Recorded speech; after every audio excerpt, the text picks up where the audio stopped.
Hey guys, so this week we are focusing on Jesus' death and why Jesus' death is so crucial and so important to the gospel. So this can be a little bit of a heavier topic.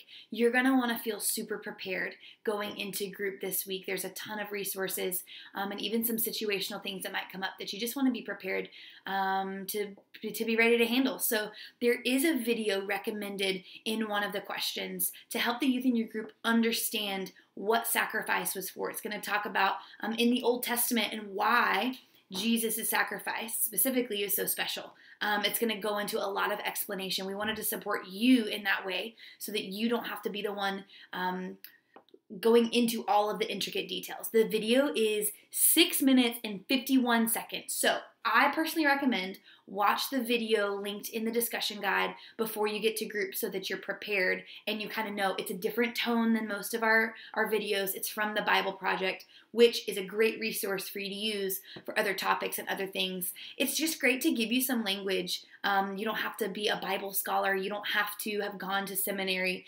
to be able to lead youth and to teach them the things of the Bible. So that's one of the resources at your fingertips. Man, if you're a gatekeepers, you know I can never say that. So just be prepared, watch that video ahead of time.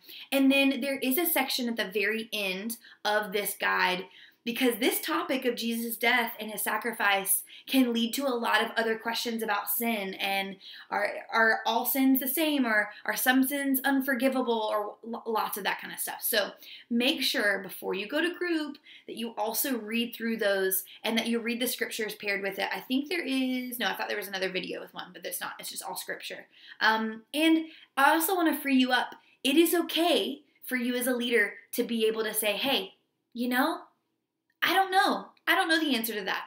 I just want to voice that to you in case you feel the pressure to create an answer or you feel like you have to have it all together.